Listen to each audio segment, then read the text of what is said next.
किसान भाई, बड़ी संख्या में नौजवान साथी, उपस्थित हमारे पत्रकार साथियों, मंच पर उपस्थित समाजवादी पार्टी के जिला अध्यक्ष कोवन देवेंद्र सिंह जी, समाजवादी पार्टी के बहुत ही वरिष्ठ नेता आदरणीय रामजी राज सुमन जी, विदेश के पूर्व मंत्री और कई बार रहे सांसद आदरणीय सलीम शेरवानी साहब, पूर्व सांसद आदरणीय ब्रजेंद्र सिंह जी, बड़ी संख्या में मंच पर उपस्थित हैं समाजवादी पार्टी के विधायक, पूर्व विधायक, एमएलसी, संगठन के सभी पदाधिकारी, पिछड़ा वर्ग के अध्यक्ष राजपाल कश्यप जी, बड़ी संख्या में सभी समाजवादी साथी और इनके साथ साथ मंच पर उपस्थित हैं महान दल के बड़ी संख्या में नेता और पदाधिकारी जो मंच पर उपस्थित हैं। मैं इस मौके पर, जहां ये किसान महापंचायत हो रही है, इस किसान महापंचायत के आयोजन के लिए महान दल के राष्ट्रीय अध्यक्ष केशव प्रसाद जी को बहुत बहुत बधाई देना चाहता हूं। मैं महान दल के लोगों का इसलिए धन्यवाद देता हूं कि जहां पर दिल्ली से लेकर के पूरे देश के किसान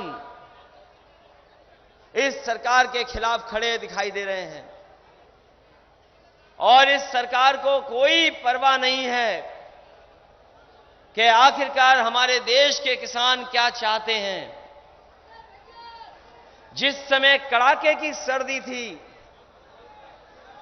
जिस समय कड़ाके की सर्दी पड़ रही थी, हम और आप लोग कितने भी कपड़े पहन लें, उसके बावजूद भी सर्दी शरीर को लग जाती थी। पानी वर्षा, ओस गिरी और तमाम हमारे किसान भाइयों की जान चली गई। जो आंकड़े आ रहे हैं, किसान जो बता रहे हैं, 250 से ज्यादा किसानों की मृत्यु हो चुकी है, जान जा चुकी है। ये सरकार सुन नहीं रही। उस समय पर महान दल और समाजवादी पार्टी ने मिलकर के ये जो फैसला लिया है, इसके लिए हम एक एक किसान भाई को, नौजवान भाई को बहुत बहुत बधाई और धन्यवाद देना चाहते हैं। कहने को तो ये किसान महापंचायत है, लग जो रहा है वो किसान महापंचायत, लेकिन किसानों के साथ हमारे नौजवान भी आए हैं। तो किसान पंचायत तो है ही है, लेकिन नौजवान पंचायत भी हमें दिखाई दे रही है। और जिस प्रदेश के किसान नौजवान एक हो जाएं, जिस प्रदेश के किसान नौजवान एक हो जाएं और जिस देश के किसान नौजवान वही पुरानी बात कहने लगें कि जय जवान जय किसान, तो बताओ ये सरकार वाले बचेंगे कि नहीं बचेंगे। और जो हमें आपको न जाने क्या क्या चीजों का सामना करना पड़ा। अभी वैश्विक महामारी आई जिसके कारण हमें आपको सबको अपना मुंह और नाक बंद कर करके रहना पड़ा। हम लोग घरों में कैद कर दिए गए, हम सब घरों में रहे। कोई ऐसा नहीं बचा होगा जिसको सरकार की वजह से और वैश्विक महामारी की वजह से परेशानी का सामना न करना पड़ा हो। हमने आपने सरकार का कहना माना। बताओ, हमने आपने सरकार का कहना माना कि नहीं माना? हम लोग मानते रहे कि अपना मुंह भी बंद कर लिया, नाक भी बंद कर ली, लेकिन हम सरकार से जानना चाहते हैं। वैश्विक महामारी ने हमारे नाक और मुंह बंद कर दिए, लेकिन वो कौन सा कारण है जिसकी वजह से सरकार ने अपनी आंख और कान बंद कर करके बैठे हुए हैं? उन्हें किसानों, नौजवानों की आवाज सुनाई नहीं दे पा रही है। और जिस समय किसान हम अपना हक मांग रहे थे, उस समय ये सरकार के लोग क्या कह रहे थे हमें और आपको? इस तरह के आंदोलन को बदनाम करना चाहते थे और बदनाम करने के लिए न जाने क्या क्या बातें कही गई। हमारे किसान एमएसपी मांग रहे थे, किसानों ने कहा हमें एमएसपी दे दो, एमएसपी दे दो, लागत का हमें मूल्य दे दो। लेकिन सरकार ने कहा ये आतंकवादी हैं। किसानों को इतना अपमान कभी किसी सरकार ने नहीं किया होगा जितना इस सरकार ने अपमानित किया है। किसानों को क्या क्या नहीं कहा गया, किसानों को आतंकवादी कह दिया गया, किसानों को देशद्रोही कह दिया गया, किसानों के समर्थन में किसान आए तो उन्हें गुंडा कह दिया, किसानों को दलाल कहा गया। भारतीय जनता पार्टी ने यहीं तक नहीं रुके, भारतीय जनता पार्टी के लोग, उन्होंने कहा कि ये चीन और पाकिस्तान के एजेंट हैं किसान। ये न जाने क्या क्या बातों को कह करके अपमानित करते रहे किसानों को। लेकिन आज मैं जब कासगंज में देख रहा हूं, ये किसान, ये नौजवान जो दिखाई दे रहे हैं, जिन्हें अपमानित किया सरकार ने, जिन्हें अपमानित होना पड़ा, वो इस सरकार को इस बार कुर्सी से उतारने का काम करेंगे। और जब तक आप इन्हें कुर्सी से नहीं उतारोगे, हम किसान भाइयों आपसे कहना चाहते हैं, अगर कोई रास्ता बचा है अब लोकतंत्र में, तो वो रास्ता केवल आप निकाल सकते हैं, हमारे किसान और नौजवान। जब तक इनको आप कुर्सी से नहीं उतारोगे, तब तक किसानों के वो कानून वापस नहीं होंगे। आप कुर्सी से उतार दो, कानून अपने आप वापस हो जाएंगे, कोई उसको रोक नहीं सकता है। किसानों के लिए कानून बना दिए गए, किसान के ऊपर ऐसे कानून थोप दिए गए, यहां तो सब किसान हैं, यहां तो सब उपस्थित किसान हैं, कोई ऐसा नहीं है जो कोई ऐसा उद्योगपति हो। जितने हमें दिखाई दे रहे हैं सब किसान या किसान के बेटे हैं, और जो मंच पे भी बैठे हैं वो भी किसान हैं। और मैं किसान भाइयों आपसे कहना चाहता हूं, हम समाजवादी पार्टी के लोग जरूर हैं, हम महान दल के लोग जरूर हो सकते हैं, हम महान दल समाजवादी पार्टी के सदस्य हो सकते हैं, हमारी पार्टी हो सकती है, लेकिन सही मायने में तो हम लोग किसान हैं जो जमीन पर खेती करते हैं, पैदावार करते हैं। और अगर किसान ने अपनी खेती न की होती, अगर किसान अपनी खेती छोड़ देगा, तो ये अर्थव्यवस्था जिसके आंकड़े सरकार बताती है, वो आंकड़े कभी भी सरकार के बन नहीं सकते। अगर अर्थव्यवस्था को किसी ने बचाया, इस वैश्विक फसल के लिए मेहनत करते रहे। हम जानना चाहते हैं कासगंज आसपास के लोगों से, दिल्ली में बैठ करके बीजेपी के लोग कह रहे हैं कि हमने धान की कीमत किसानों को दिलवा दी है, धान की कीमत 1800 ज्यादा दे दी है, और एक बीजेपी का नेता नहीं बोल रहा। अगर देश के प्रधानमंत्री बोले और प्रधानमंत्री राज्यसभा में बोले जाकर के कि एमएसपी थी, एमएसपी है, एमएसपी रहेगी, तो हम किसान भाइयों आपसे जानना चाहते हैं, जो एमएसपी धान की है वो 1800 रुपए से ज्यादा आपको मिलना चाहिए। इस कोने से लेकर के आखिरी तक कोई किसान हमें बता दे जिसको उसके धान की कीमत 1800 रुपए मिली हो। बताओ किसान भाइयों, किसको 1800 रुपए मिला है? हमारे देश के प्रधानमंत्री सोचो राज्यसभा में बोल रहे हैं, कहते हैं कि एमएसपी है, एमएसपी थी, एमएसपी रहेगी, और जब धान हमारे किसानों ने पैदा कर दिया तो न जाने कितना दर बदर भटकना पड़ा। किसी केंद्र में उसका गेहूं धान नहीं खरीदा गया, और हमारे किसानों को मजबूरी में अपना घर चलाने के लिए 900, 1000 और 1100 रुपए में धान बेचना पड़ गया। बताओ, 1000, 1100 में धान बिक गया, आपका धान बिक के चला गया। किसी को भारतीय जनता पार्टी ने एमएसपी दिलाई हो तो बता दो। और यही भारतीय जनता पार्टी के लोग कहते थे हम किसानों की आय दोगुनी कर देंगे। यही भारतीय जनता पार्टी के लोग कहते थे हम किसानों की आय दोगुनी कर देंगे। बताओ किसान भाइयों, कौन सी पैदावार की आय दोगुनी हो गई? हम जानते हैं क्योंकि हम लोग सब खेती करने वाले लोग हैं।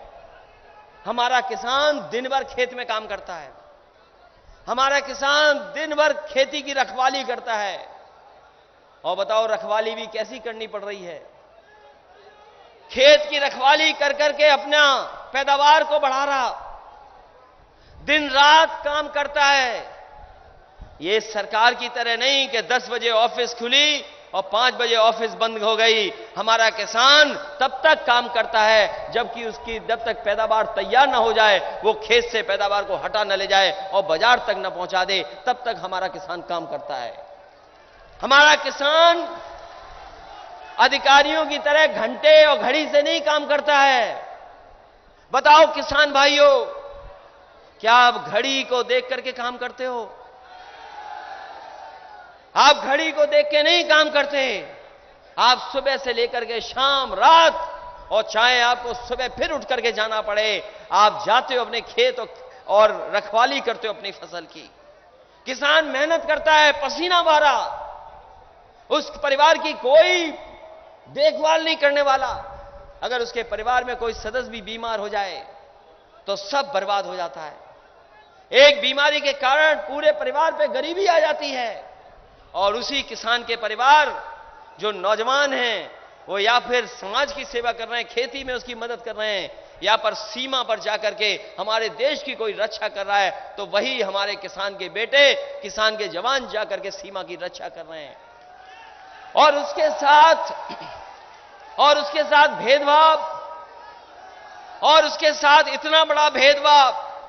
याद रखना किसान भाइयों, याद करो किसान भाइयों, ये जो कानून है, ये कानून आपको बर्बाद कर देंगे। इसलिए हम आपको जगाने आए हैं, हम आपसे मदद भी मांगने आए हैं। किसान भाइयों, ये तीनों कानून जो लागू हो जाएंगे, फिर आपके हाथ में नहीं बचेगा कुछ।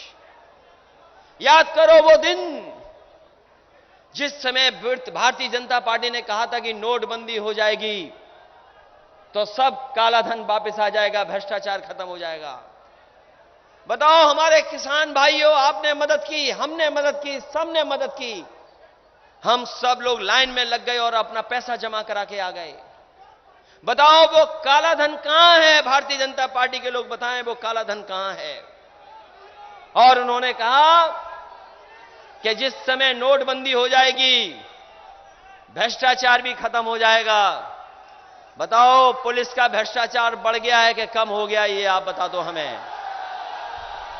बताओ तहसील का भ्रष्टाचार बढ़ गया कि कम हो गया? यही लोग जो नोटबंदी का समय याद करो, हम आप सब लाइन में लग गए थे। न जाने कितने लोगों की जान चली गई, कोई परवाह सरकार ने नहीं की। लोगों की जान चली गई, लोग मर गए लाइन में लग करके। ये भारतीय जनता पार्टी के लोग ऐसे हैं जो लोगों को मार रहे हैं, लोगों की जान ले रहे हैं। नोटबंदी कर करके पूरे देश में न जाने कितनों की जान चली गई। और अभी जब देश बंद हुआ लॉकडाउन में, क्या आप कल्पना कर सकते हो? लॉकडाउन में देश बंद कर दिया, हमारे मजदूर कहां कहां से चल करके आए? महाराष्ट्र से चल करके आए, गुजरात से चल करके आए। और सोचिए हमारे उत्तर प्रदेश के मजदूर जो महाराष्ट्र में थे, गुजरात में थे, और गुजरात के प्रधानमंत्री, लेकिन कोई इंतजाम नहीं किया गया। हमारा उत्तर प्रदेश का मजदूर, बिहार का मजदूर पैदल चल चल करके आ गया। न जाने कितने लोगों की जान चली गई। लोग घर नहीं पहुंच पाए मजदूर हमारे। क्या सोच सकते हो ये बातें कि हमारा मजदूर महाराष्ट्र से चला हो, गुजरात से चला हो, किसी ने मदद ना की हो, पैदल पैदल अपनी जान बचाने को लेकर के अपने घर गांव पहुंचा। कई ऐसे मजदूर हैं जो गांव घर नहीं पहुंच पाए, वो रास्ते में ही कहीं एक्सीडेंट हो गया, किसी कारण उनकी जान चली गई। कोई मदद भारतीय जनता पार्टी ने नहीं की। अगर किसी मजदूर की मदद की है तो वो समाजवादी पार्टी के लोगों ने मदद करने का काम उन मजदूरों का किया है। और आज के दिन हमारे भारतीय जनता पार्टी के लोग कहते हैं कि विश्व गुरु बनेगा हमारा। ये बताओ हमें किसान भाइयों, नौजवानों, जिस प्रदेश के मुख्यमंत्री ऐसे हों, जिस प्रदेश के मुख्यमंत्री ऐसे हों, उत्तर प्रदेश जैसे प्रदेश के मुख्यमंत्री ऐसे हों, उसमें कैसे विश्वगुरु बन सकता है देश? बताओ हमारा विश्वगुरु कैसे बन सकता है? और विश्वगुरु का सपना देख रहे हैं। दुनिया में जा जा करके भारत का प्रचार करते थे, लेकिन दुनिया ने देखा है कि भारत ने अपने मजदूरों को, गरीबों को कैसे छोड़ दिया। कभी कभी मैं सोचता हूं, एक मां जो कहीं महाराष्ट्र से चली थी, एक मां गर्भवती थी, महाराष्ट्र से चली पैदल पैदल, और वो ललितपुर में आकर के उसको बेटी पैदा हो गई। 1000 किलोमीटर चली पैदल गर्भवती मां, कोई मदद सरकार ने नहीं की। वो जब गर्भवती मां थी, पैदल चल रही थी, कोई इंतजाम सरकार ने नहीं किया, कोई मदद नहीं हुई। और वो ललितपुर जब पहुंची आपके उत्तर प्रदेश में, उसको बेटी पैदा हुई। 2 घंटे उसने इंतजार किया, उसके बाद फिर चल दी, और वो जाकर के अपने घर और गांव पहुंच गई। हम जानना चाहते हैं सरकार के लोगों से कि अगर आप विश्वगुरु बनना चाहते हो और एक गर्भवती मां को सड़क पर छोड़ देते हो, आप बताओ दुनिया आपको कैसे विश्वगुरु मानेगी? कैसे मानेगी आपको विश्वगुरु? उस मां की कोई मदद नहीं की भारतीय जनता पार्टी की सरकारों ने। अगर किसी ने मदद की, जब गर्भवती मां के यहां बेटी हुई, तो समाजवादी लोग 1 लाख रुपए लेकर के उस मां को मदद करने का काम किया है। ऐसे ऐसी दुख भरी कहानियां कि एक बेटी अपने पिता को साइकिल पे बैठा करके बिहार पहुंच गई। कौन नहीं जानता बताओ, एक बीमार बाप को बेटी बैठा करके साइकिल पर बिहार पहुंच गई। ऐसी दर्दनाक कहानियां, न जाने कितने लोगों की जान चली गई, कारखाने बंद हो गए, उद्योग बंद हो गए। यही बाजार में पूछो व्यापारियों से कि जीएसटी से, नोटबंदी से और लॉकडाउन से आपका कारोबार खत्म हो गया कि नहीं खत्म हो गया? ये हमारे छोटे दुकानदार बर्बाद हो गए। 1 साल से इन्हें काम नहीं मिल रहा है। और उसी वैश्विक महामारी के अंदर ये 3 कानून पास कर दिए। 3 कानून, ये 3 कानून ऐसे हैं, आपकी खेती और आपकी जमीन बड़े लोगों के हाथ में चली जाएगी। लोग कहते हैं नहीं होगा, बीजेपी के लोग कहते हैं नहीं होगा। मैं कितने उदाहरण दूं बताओ आपको? याद करो, आपकी सरकार की कंपनी थी बीएसएनएल, आपका नेटवर्क बीएसएनएल था। सरकार की कंपनी बताओ, किसी के मोबाइल में हो तो बता दो हमें। सरकार की कंपनी का नेटवर्क किसी की जेब में हो तो हमें बता दो, जो मोबाइल आपके हाथ में है। केवल एक फैसले ने आपके भारत की टेलीफोन की कंपनी के पूरा का पूरा नेटवर्क एक प्राइवेट हाथ में दे दिया, और प्राइवेट हाथ में ऐसा दिया कि वो आपके मोबाइल में आकर के मोबाइल के साथ साथ आपकी जेब में भी पहुंच गया। याद करो वो समय आप लोग जब समाजवादी पार्टी लैपटॉप बांट रही थी। याद कीजिए, समाजवादी पार्टी नौजवानों को लैपटॉप दे रही थी। इसी कासगंज में, एटा में भारतीय जनता पार्टी का एक नेता आया था। उसने कहा था कि समाजवादी पार्टी के लोग जात के आधार पर लैपटॉप देते हैं, धर्म के आधार पर लैपटॉप देते हैं। मैं उन्हीं भारतीय जनता पार्टी से जानना चाहता हूं कि आपके मुख्यमंत्री जी उत्तर प्रदेश में बाबा मुख्यमंत्री हैं, योगी मुख्यमंत्री हैं, बताओ वो लैपटॉप क्यों नहीं बांट रहे हैं? और सोचो नौजवान साथियों, उत्तर प्रदेश के मुख्यमंत्री लैपटॉप क्यों नहीं बांट रहे हैं? क्योंकि उन्हें चलाना नहीं जानते, चलाना नहीं आता उन्हें। और अगर उत्तर प्रदेश के मुख्यमंत्री को लैपटॉप चलाना आता तो हमारे नौजवानों के हाथ में वो लैपटॉप देते, उनका भविष्य बेहतर होता। हमारे मुख्यमंत्री कमाल के मुख्यमंत्री हैं। इतने कमाल के मुख्यमंत्री दुनिया में किसी ने नहीं देखा होगा। कभी देखा है उन्हें आपने? सोचो, लाल टोपी देख के पता नहीं क्या हो जाता है उन्हें। जैसे ही वो लाल टोपी देखते हैं उनका पता नहीं क्या हो जाता है। अभी हमने सुना विधानसभा में, मैंने सुना अपने मुख्यमंत्री जी को, हमने सुना विधानसभा में कहा कि वो एक 2.5 साल का बच्चा था।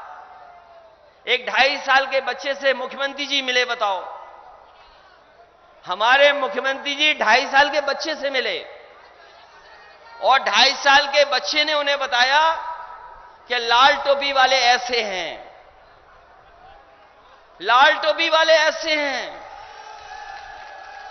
मैंने उनसे कहा कि जो बात आप गुंडा और इस तरह की बात कर रहे हो, माफिया वाली बात, हम तो कहते हैं उसी 2.5 साल के बच्चे के पास एक लाल टोपी वाले की फोटो ले जाना और एक अपनी फोटो ले जाना और मुख्यमंत्री जी पूछ लेना उस 2.5 साल के बच्चे से कि कौन क्या है। वो 2.5 साल का बच्चा बता देगा।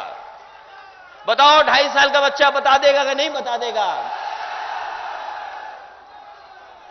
लेकिन कभी कभी मैं सोचता हूं, क्योंकि यहां जितने लोग हैं सब परिवार के लोग आए हुए हैं, सब परिवार के लोग हैं। मैं कभी कभी सोचता हूं कि 2.5 साल का बच्चा बोलता कैसे होगा।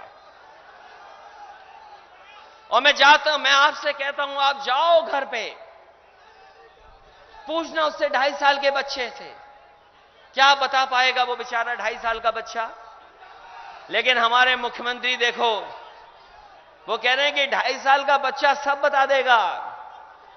और मैं कहता हूं कि कभी कभी सुनता हूं मैं विधानसभा में, कहते हैं ठोक दो, ये ठोक दो मुख्यमंत्री हैं। और इस बार जनता ठोक देगी वोट से, इनको पता ही नहीं लगेगा। ये ठोक दो मुख्यमंत्री जो हैं, किसी की भाषा ऐसी हो सकती है, सोचो आप, किसी की भाषा हो सकती है क्या इस तरह की? क्या ठोक दो, इनके पेट का दर्द है, पेट का दर्द ठीक हो जाएगा।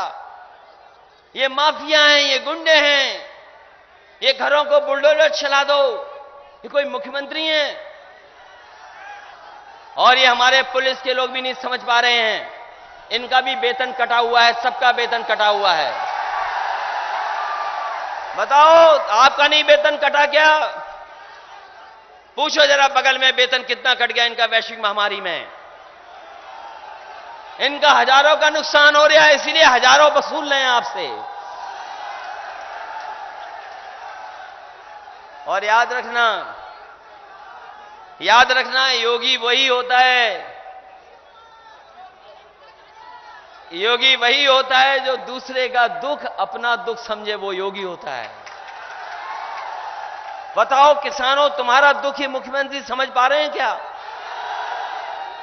नौजवानों, तुम्हारे हाथ में काम नहीं है, नौकरी नहीं है, रोजगार नहीं है, बताओ तुम्हारा दुख क्या समझ पा रहे हैं मुख्यमंत्री?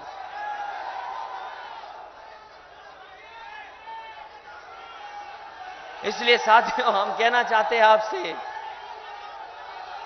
कभी कभी समय होता है, कभी कभी लोगों को मौका मिल जाता है, जो कहावत है ना कि धूल में लठ लग गया है, यही तुक्के से मुख्यमंत्री बन गए हैं, तुक्के से।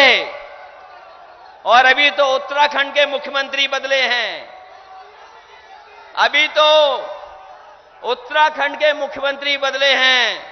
जिस दिन विधायकों को पता लग जाएगा कि उनकी टिकट कटने वाली है, उत्तर प्रदेश के मुख्यमंत्री का भी सफाया हो जाएगा, वो अपने कुर्सी पर नहीं टिक सकते।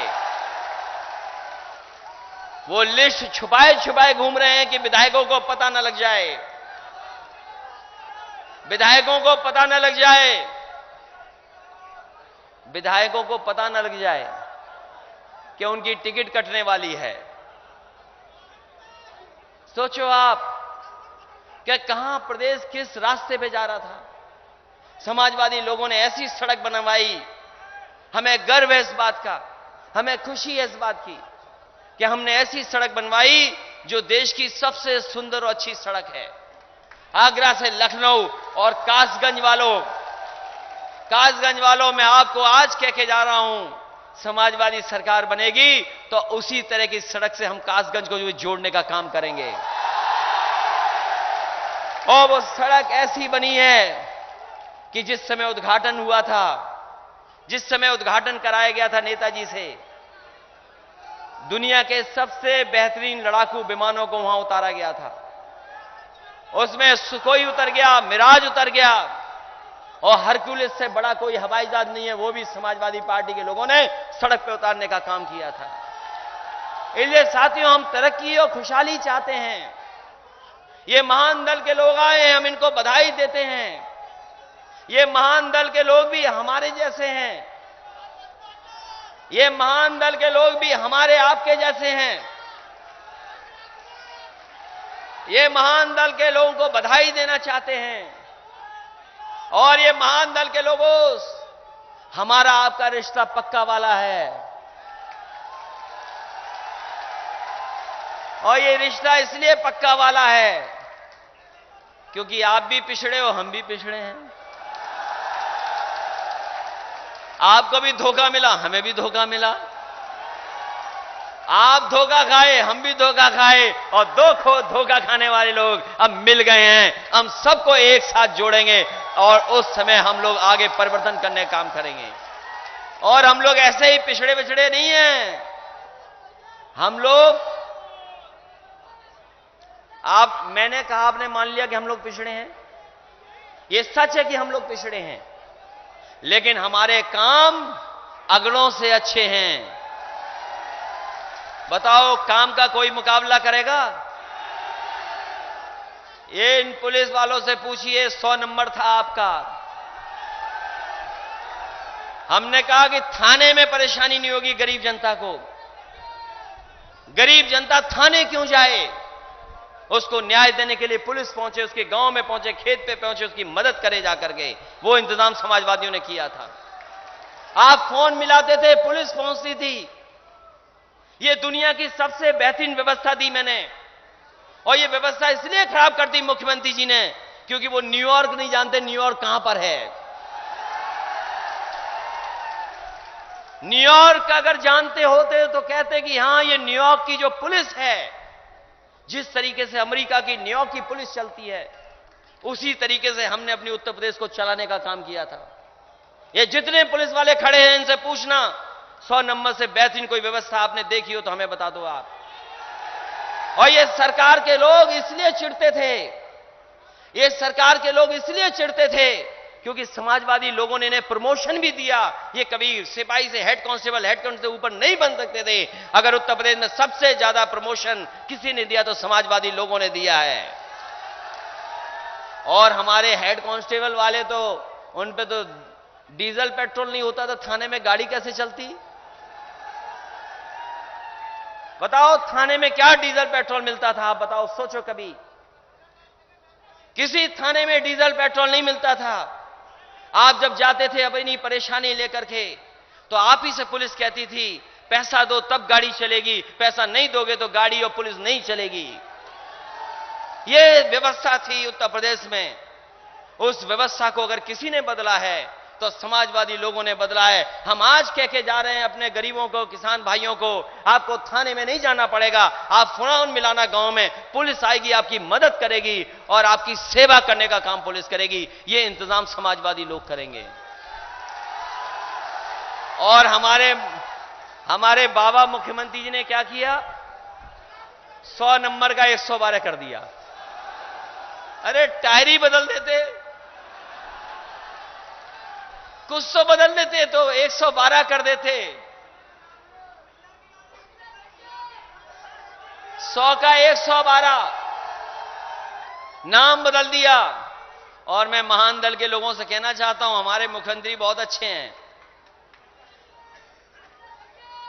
हमारे मुख्यमंत्री इतने अच्छे हैं कि लखनऊ जाओ एक नाम से और जब वापस आओगे तो दूसरे नाम से हो जाओगे। ये जरूरी नहीं है कि आप जाओ नाम से उसी नाम से वापस आ जाओ। हमारे मुख्यमंत्री नाम बदल देते हैं। उनका सबसे बड़ा विकास कार्य यही है कि वो नाम बदल देते हैं। न जाने कितने नाम बदल दिए उन्होंने, और ये पहली सरकार है जो शिलान्यास का शिलान्यास कर रही, उद्घाटन का उद्घाटन कर रही, और एमओयू का एमओयू कर रही है। और ये पहले मुख्यमंत्री हैं जो अपना उद्घाटन भूल जाते हैं, फिर उसी का उद्घाटन कर देते हैं। सोचो, ऐसी सरकार है।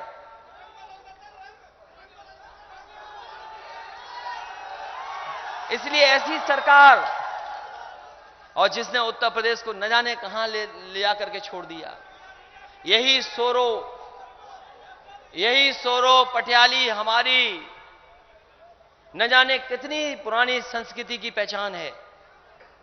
अगर पटियाली में है कव्वाली और हमारे मुस्लिम भाइयों की, और अमीर खुसरो की अगर पैदाइश है, अगर मुस्लिम भाइयों वहां से जुड़े हुए हैं, तो हमारे हिंदू भाई भी सोरो से जुड़े हुए हैं।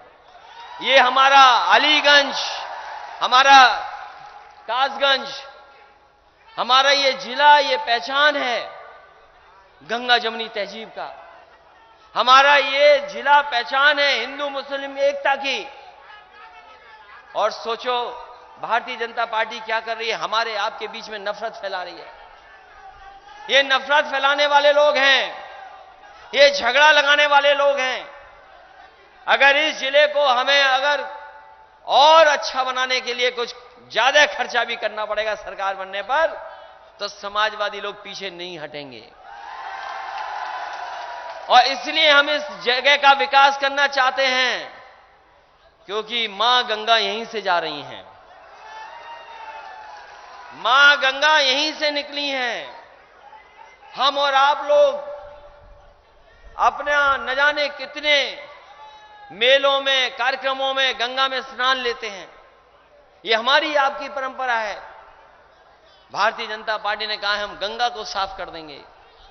बताओ कितने साल गुजर गए, गंगा कहां साफ हुई है, बता दो हमें। और यहीं गंगा तो भूल जाओ, यहीं से बगल से काली नदी जा रही होगी, यही काली नदी जा रही होगी। बताओ काली नदी हमारी कितनी साफ हो गई है। और अगर काली नदी साफ नहीं होगी तो हमारी मां गंगा कभी साफ नहीं हो सकती हैं। यह भारतीय जनता पार्टी के लोग जानते ही नहीं है कि काली नदी कहां जाकर के गंगा में जुड़ जाती है। ये गंगा में वहीं जुड़ती है जहां पर कन्नौज शुरू हो जाता है, वहां पर जाके काली नदी गंगा से जुड़ जाती है। ये गंगा को धोखा दिया इन्होंने, धर्म को धोखा दिया, भगवान को धोखा दिया, हमारे किसानों को भी धोखा दिया, नौजवानों को भी धोखा दिया। इस महापंचायत में फैसला होगा, किसान और हमारा नौजवान जिसको धोखा दिया सरकार ने, उस सरकार को सबक सिखाने के लिए खड़ा है। इसलिए हमारे कासगंज के नौजवानों, हम जानते हैं, नौजवान साथियों, जब हम दुनिया के आंकड़े देखते हैं और दुनिया के देशों की खुशहाली के बारे में जब पढ़ते हैं, तो देखते हैं कि हमारा देश हर चीज में पिछड़ा है। ये भारतीय जनता पार्टी के लोग झूठे आंकड़े बताते हैं, ये भारतीय जनता पार्टी के लिए झूठ बोलते हैं। अभी कुछ दिन पहले हमारे प्रदेश के मुख्यमंत्री जी कह रहे थे कि हमने उत्तर प्रदेश की लोगों की आय दोगुनी कर दी है। बताओ हमें नौजवानों, बताओ किसानों, तुम्हारी आय कहां दोगुनी हो गई? कहते हमने करोड़ों नौकरी दे दी। नौजवान बताओ कासगंज के किसको नौकरी दे दी इन्होंने? इसलिए नौजवान साथियों, जब आपके बारे में हम लोग सोचते हैं क्या भविष्य बचा है, अगर नौकरी रोजगार नहीं मिला आपको तो कोई भविष्य नहीं है। आपकी उम्र बढ़ती चली जा रही है। समाजवादियों ने विकास का रास्ता खोला था, नौकरी और रोजगार का रास्ता खोला था, इन्होंने सब रास्ते बंद कर दिए हैं। जब दुनिया में तरक्की हो सकती तो अपने देश में तरक्की क्यों नहीं हो सकती? अगर दुनिया में चीजें और आगे जा रही हैं तो हमारे देश में क्यों नहीं आगे हो जा सकती हैं? अगर मोबाइल आ सकता है, नेटवर्क आ सकता है, चीजें आ सकती हैं, कारोबार बढ़ाने के लिए आप उद्योगपतियों को लाभ पहुंचा सकते हो, तो क्या उन्हीं उद्योगपतियों को कह करके आप कारखाने और उद्योग नहीं लगा सकते? आप जिनको आप लाभ पहुंचा रहे हो, सोचो आप डीजल और पेट्रोल कहां बढ़ गई कीमत।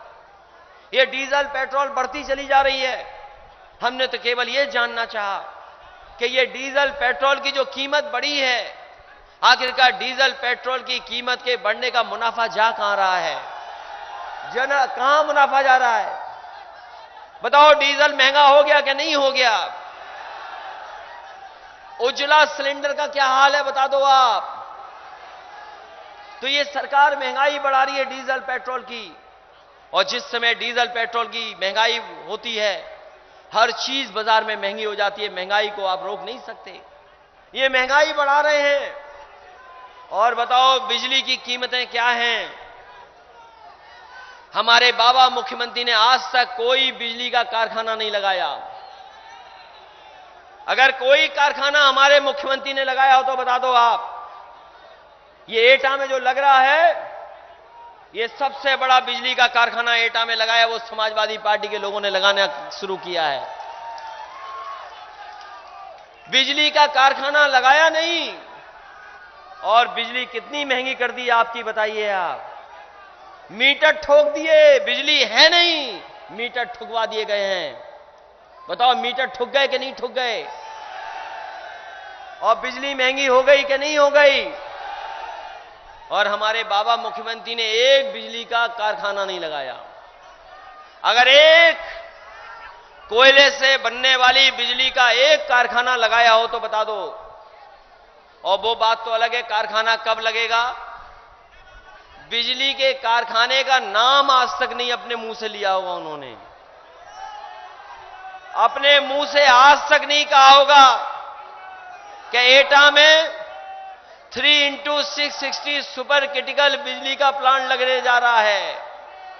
एक भी बार नहीं बोला होगा उन्होंने।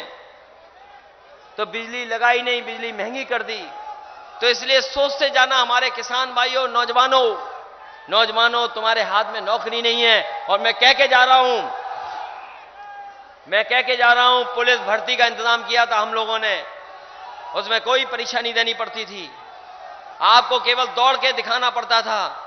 आने वाले समय में सरकार बनेगी तो ऐसे नौजवानों को नौकरी और रोजगार देने का इंतजाम समाजवादी लोग करेंगे।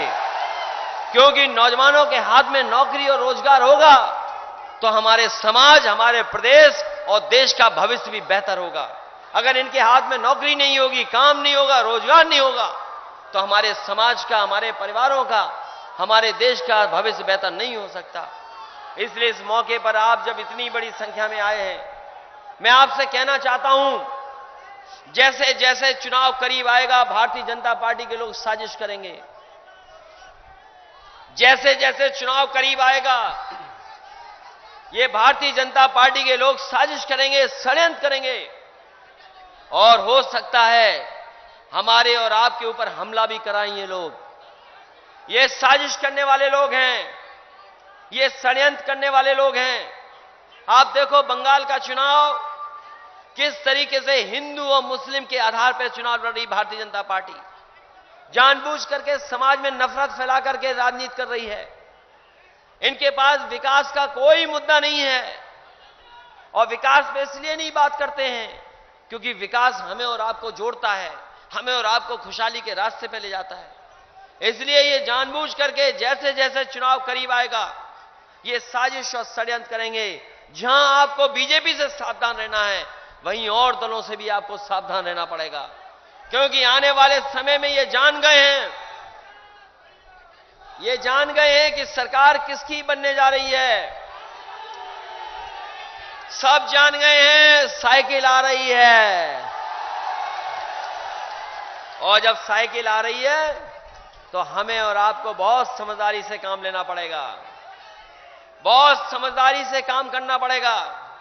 और धीरे धीरे हम लोग कोशिश करेंगे और दलों को भी साथ ले लें, लेकिन बड़े दलों से कोई समझौता नहीं करेंगे। हम लोग बड़े दलों से कोई समझौता समाजवादी पार्टी नहीं करेगी। हम करेंगे, अपने महान दल से भी करेंगे, आरएलडी से भी करेंगे, लेकिन राष्ट्रीय पार्टियों से कोई समझौता समाजवादी पार्टी नहीं करेगी।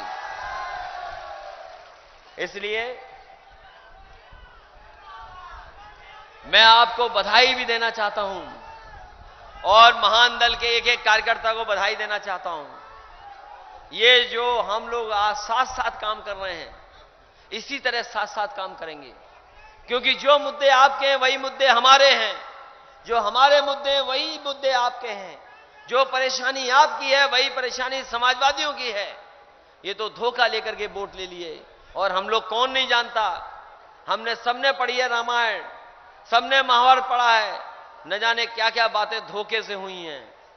धोखा देके वोट ले लिया इन्होंने, और अब सरकार जब चल रही है तो सच्चाई कहां पर, ये सोचो आप। ना आपको धान की कीमत मिल रही, न मक्के की कीमत मिलेगी, न दूध को कोई पूछ रहा, न जानवर कोई पूछ रहा, न नौकरी, न रोजगार, न महंगाई कम कर रहे हैं। और हमारे देश की जो अच्छी कंपनियां थी सब बेचे जा रहे हैं। हमारी जो कीमती कंपनियां थी, ट्रेन बिक रही, हवाई जहाज बिक रहा। हमारे अभी अध्यक्ष जी ने हमें चेन दे दी एक सोने की। हम तो कहेंगे अपना पैसा गिनो और कोई ट्रेन तुम भी खरीद लो तो हम सब फ्री चला करेंगे। ट्रेन बिक रही कि नहीं बिक रही बताओ? हवाई जहाज बिक रहे हैं कि नहीं बिक रहे? हम अपने जिलाध्यक्ष जी से कहेंगे एक ट्रेन खरीद लो हमारे लिए। अरे हम लोग चला करेंगे फ्री उसी पर, क्योंकि रेल बिक रही है, जमीनें बिक रही हैं। और जो लोग इतिहास जानते होंगे, इतिहास के पन्ने पलटना आप लोग। एक कानून बना जिसने ईस्ट इंडिया कंपनी को सरकार बना दिया।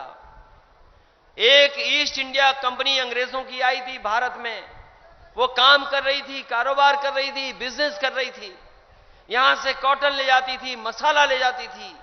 वो एक कंपनी थी, वो सरकार नहीं थी। लेकिन ब्रिटेन में एक कानून पास हुआ, वो कंपनी सरकार बन गई, और कितने दिन हम लोगों को, आप लोगों को गुलाम रखा। हमें आपको लड़ना पड़ा, शहीद हो गए, लाखों लोगों की जान चली गई, तब जाकर के हमारा भारत देश आजाद हुआ। और ये भारतीय जनता पार्टी के लोग सरकार को कंपनी बना रहे हैं, जो सरकार की चीजें वो बेच रहे हैं। हवाई जहाज बिक रहा है, सब कुछ बिकता चला जा रहा है। अगर सब कुछ बिक जाएगा तो महान दल के लोगों बताओ तुम्हें आरक्षण कौन देगा? बताओ महान दल के लोगों, हमें मिले ना मिले, हम लोगों का तो झगड़ा लाल टोपी वाला है। लेकिन महान दल के लोगों बताओ, ये सब कुछ बिक जाएगा तो आपको आरक्षण कौन देगा? बताओ, नौकरी कौन देगा आपको? संविधान की धज्जियां उड़ा रही हैं, जा रही हैं। संविधान ने जो हमें अधिकार दिए, आपको अधिकार जो मिले, बताओ वो अधिकार आपको मिलने हैं कि नहीं मिलने हैं? बताओ आप। अरे आप तो कहते हो झगड़ा हमसे है, लेकिन सोचो क्या क्या आपसे छीन लिया गया। बताओ, हमें लाल टोपी वालों को नौकरी मिली ना हो, लेकिन महान दल वाले बताओ तुम्हें एमएसपी धान की कहां मिल गई है? बताओ पहले। तुम्हारा धान 1800 रुपए का कहां बिक गया? कहीं बिका हो तो बताओ, और तुम्हें नौकरी अलग से मिल गई हो तो बता दो आप। तो सोचो, हम और आप सब एक से ही हैं। और हम तो आखिरी में इतना ही कहेंगे, हमारे मुख्यमंत्री जी को बहुत लाल टोपी से प्यार है। लाल टोपी लगते ही हम लोगों की शक्ल बदल जाती है, अच्छे दिखने लगते हैं। हम तो कहेंगे मुख्यमंत्री जी कभी आप भी एक दिन लाल टोपी लगा लो, बहुत अच्छे दिखोगे आप। क्योंकि वो बीजेपी के सदस्य नहीं हैं, वो बीजेपी के सदस्य नहीं हैं, वो भारतीय जनता पार्टी के सदस्य नहीं हैं। इसलिए इस सरकार को हटाओ। हम अपने महान दल के लोगों को बधाई देते हैं और अपने समाजवादी साथियों को बधाई देते हैं। ये चुनाव की शुरुआत है, अभी चुनाव नहीं है, केवल महापंचायत चल रही है, तैयारी चल रही है आने वाली समय की। वो कहते हैं ये किसानों का आंदोलन नहीं है, भारतीय जनता पार्टी के लोग कहते हैं ये पॉलिटिकल आंदोलन है। हम उनसे कहते हैं कि हम पहले किसान हैं फिर पॉलिटिकल पार्टी हैं। यहां जितने लोग खड़े हैं सब पे खेत हैं, और भारतीय जनता पार्टी को देखना हो तो हमारे खेत दिखाइए, खेत में आजकल आलू लगा हुआ है, उठ रहा है, आलू उठाया जा रहा है कि नहीं है? बताओ। यहां जितने खड़े लोग हैं इन पे खेत भी हैं, गाय भी और भैंस भी है। भारतीय जनता पार्टी के लोग बताओ, तुम साजिश करते हो, षड्यंत्र करते हो, तुम्हारे खेत कहां पर हैं? जो खेत वाले नहीं हैं वो बताओ खेत वालों के लिए हमारे लिए कानून बना रहे हैं। अगर कानून बनाना है तो हम लोग बनाएंगे कि कम से कम वो एमएसपी मिलनी चाहिए जिसमें हमारे किसानों की पैदावार की आय दोगुनी हो जाए, वो एमएसपी हमें मिलना चाहिए। और जब तक एमएसपी नहीं मिलेगी आय दोगुनी वाली, तब तक हमारी तरक्की और खुशहाली नहीं हो सकती। इन्हीं शब्दों के साथ मैं अपने नौजवानों को बहुत धन्यवाद देता हूं, बधाई देता हूं, और मैं आपसे अपील करता हूं, ये लड़ाई बहुत लंबी है, हमारे आपके भविष्य की लड़ाई है, हमारे आपके आने वाले समय का भविष्य कैसा हो, हमारे आपके सपनों की लड़ाई है। हम आपको आगे ले जाना चाहते हैं, भारतीय जनता पार्टी के लोग पीछे ले जाना चाहते हैं। हम आपके लिए सड़क, अस्पताल, बिजली, शिक्षा, आपको नौकरी, रोजगार देना चाहते हैं। भारतीय जनता पार्टी के लोग आपको अंधकार में ले जाना चाहते हैं। इसलिए अंधकार से बचाओ, खुद बचाओ, औरों को बचाओ, और समाजवादी पार्टी और महान दल के लोगों को मजबूत करने का काम करो। इन्हीं शब्दों के साथ मैं आप सबका बहुत बहुत धन्यवाद देता हूं, आभार प्रकट करता हूं। महान दल समाजवादी पार्टी जिंदाबाद, अखिलेश यादव के सौदे मोर जिंदाबाद। महान दल ने ठाना है, महान दल ने ठाना है। अखिलेश यादव जिंदाबाद, समाजवादी पार्टी जिंदाबाद, अखिलेश यादव जिंदाबाद, अखिलेश यादव जिंदाबाद। अखिलेश तुम संघर्ष करो, अखिलेश तुम संघर्ष करो। समाजवादी पार्टी जिंदाबाद, महान दल जिंदाबाद। महान दल समाजवादी पार्टी जिंदाबाद, अखिलेश यादव के सौदे मोर जिंदाबाद। महान दल ने ठाना है, महान दल ने ठाना है। महान दल समाजवादी पार्टी जिंदाबाद, अखिलेश यादव